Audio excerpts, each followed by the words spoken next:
Welcome back to Era 4 of APUS History. In this video, we will be looking at Topic 4.12, African Americans in the Early Republic, looking at what changed and what stayed the same in what they experienced in the first half of the 19th century. We will also be looking at the practices that helped to shape African American culture. So let's get started. Slavery had existed in the Atlantic world since before the Age of Exploration, and the slave trade came to be dominated by the Portuguese, who had traded with tribes on the West African coast for slaves gathered from further inland. In many cases, the Portuguese also went ashore themselves to capture people for the slave trade. They were then sold as labor for a variety of economic activities, most commonly producing cash crops. In America, the earliest slaves arrived in Jamestown in 1619, and at first were treated somewhat similarly to indentured servants, albeit with much longer terms of service. But that soon changed to slavery for life. Slaves were transported from Africa across the Atlantic on what was called the Middle Passage, with a majority going to plantations in the Caribbean. Most of the slaves that were brought into the U.S. had first been there. But the crossing was brutal. Slaves were packed into dark cargo holds with little air circulation, often in chains. An estimated 20% were just children. And between the crowded conditions, the length of the crossing, and the inadequate food and fresh water, it wasn't uncommon for as many as 25% to die on the crossing. This international slave trade was banned by Congress in 1808. Remember, this is part of the Commercial Compromise that allowed for Congress to regulate trade in exchange for not restricting the slave trade for 20 years. But international slave trade still occurred as customs officials were bribed or simply didn't care. Plus, it was sometimes difficult to tell if a ship was moving enslaved people from one state to another legally or illegally importing slaves from another country. Slaves, especially those on large plantations, lived in quarters set aside specifically for them. This may have been in the attics of homes, small rooms within a household, or even a separate slave quarter on a plantation. The largest of plantations had many houses built for their slaves, usually simple and made of wood, although there were exceptions. A dirt floor and an attic sleeping area were also common. Cabins were typically 15 feet by 20 feet in size, sometimes a little larger, and may have included a fireplace that was used for both heating and cooking. Simple furniture, like a table and benches, were usually all that they were provided, and sometimes not even that. Owners were responsible for providing food and clothing for their slaves, but slaves sometimes maintained small gardens in order to supplement what they were given. Occasionally, they were even allowed to work off of a plantation for small amounts of wages.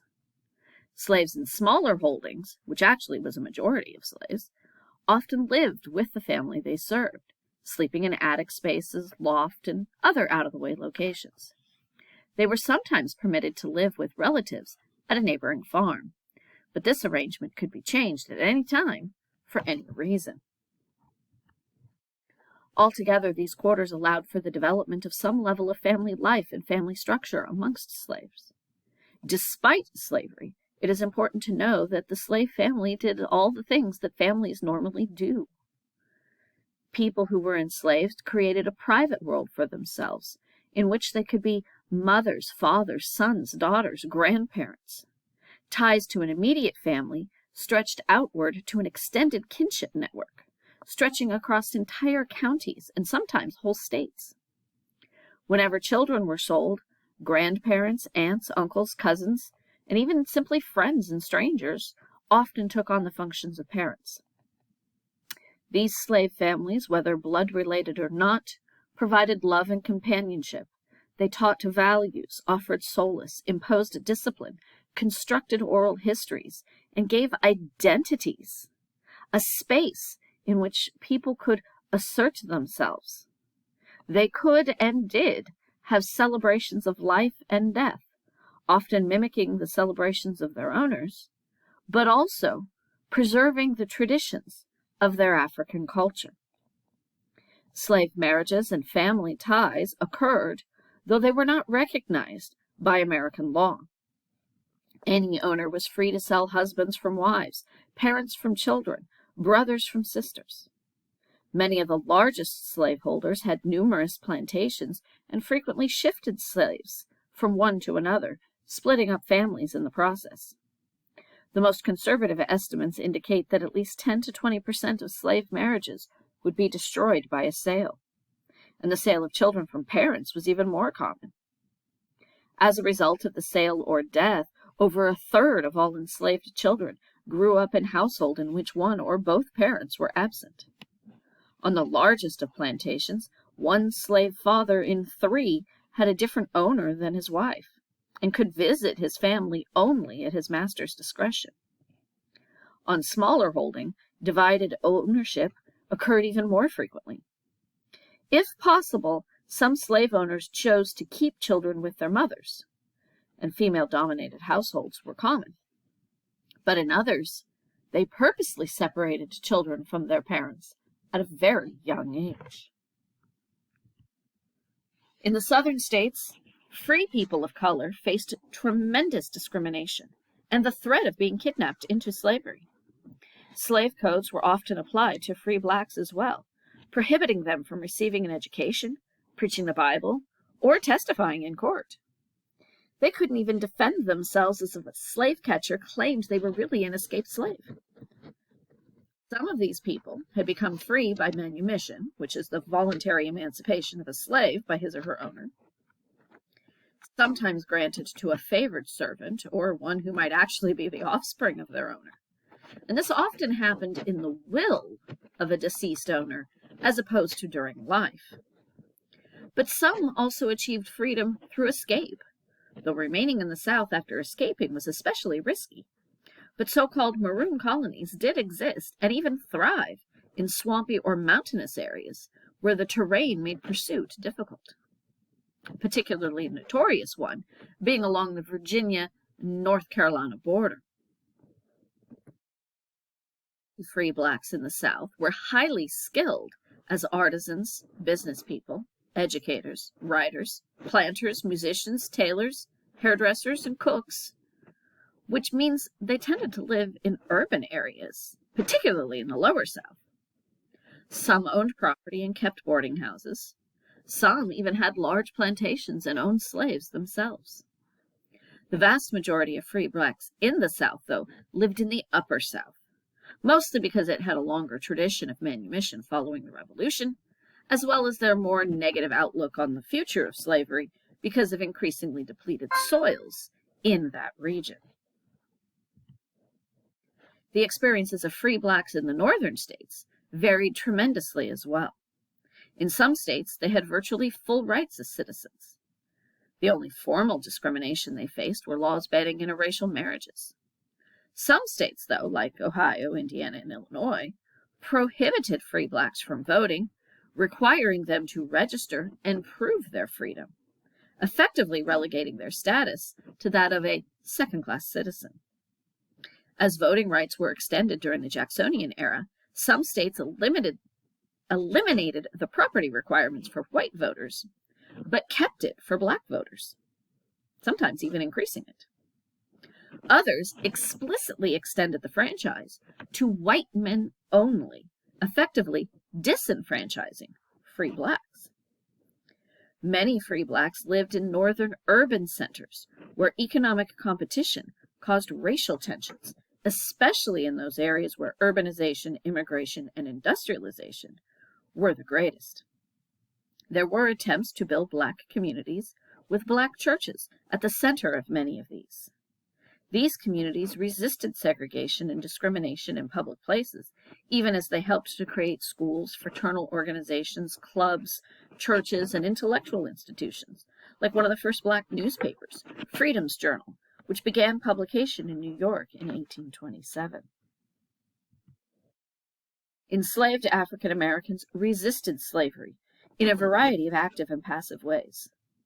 Day-to-day resistance was the most common form of opposition to slavery, like breaking tools or faking an illness, staging work slowdowns, and committing acts of arson and sabotage. All of these were forms of resistance. Running away was another. While the idea of escaping slavery quickly brings to mind the Underground Railroad to the free states, in fact, more than half of these runaways headed southward or to cities or other natural refuges like swamps. Often runaways were relatively privileged slaves who had served as riverboatmen or coachmen and were familiar with the world outside of their immediate plantation. Over a third of the advertisements indicate that a runaway slave had left their owner in order to visit a spouse, a child, or other relatives. In many cases, it was an impending sale that drove slaves to make a run for freedom, generally towards the northern states.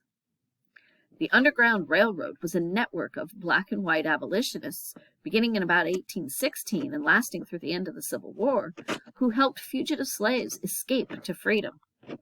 Quakers, Baptists, Methodists, and other religious groups helped in operating this Underground Railroad, which was initially an escape route that would assist fugitives to arrive simply to northern states.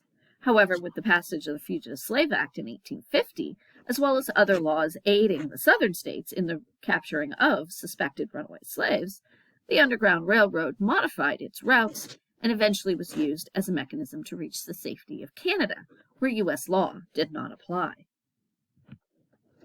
Although most slaves didn't resist due to fear of reprisal towards themselves or family members, some slaves resisted slavery by organizing outright rebellion.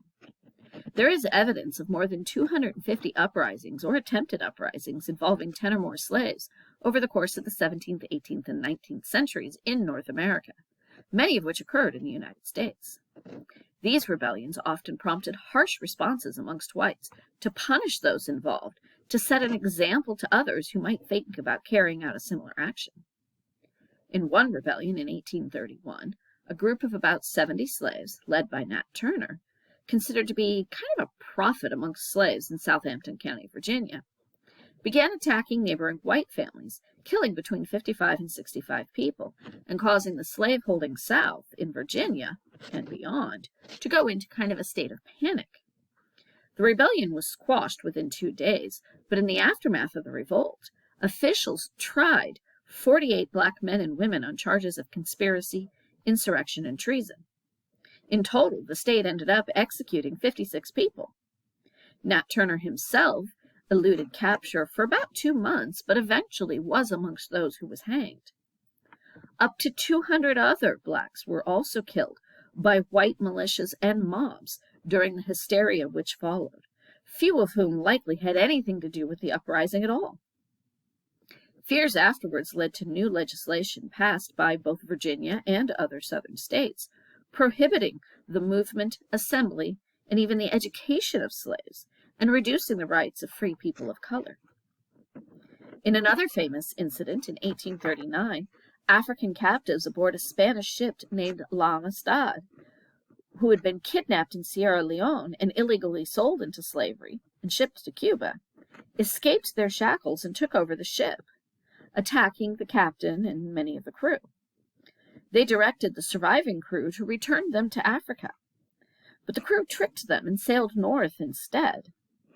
The Amistad was apprehended near Long Island, New York, and taken into custody. The commander of the capturing ship tried to claim ownership of the African captives on the grounds that they were part of a salvage operation, a claim that was challenged in court. The case reached the U.S. Supreme Court, where various international laws addressed to the slave trade, as well as numerous treaties, and the argument was that these captives were not slaves because of the abolition of the slave trade by Spain, Britain, and even the United States. The United States official position, including that of President Martin Van Buren, believed the papers that had accompanied the slaves, claiming they had been in slavery for quite some time, even though some of them were younger than what the papers that came with them said they were, and clearly younger. But the official government position was supporting returning these individuals to their Spanish owners, therefore keeping them in slavery. Arguing on behalf of the captives, though, John Quincy Adams, the former president, insisted that the treaties being cited as justification for returning the slaves applied only to property, not to people. And the Supreme Court ultimately agreed, ruling that the captives had been illegally kidnapped and therefore were not slaves at all, and therefore could be released. However, the government would not pay to return them to Africa. They would have to raise funds to pay for their own transport home, and by 1832, many of them had done exactly that. Well, that about covers what you need to know about topic 4.12, African Americans in the Early Republic. Be sure to keep up with your reading, and I'll catch you in the next video.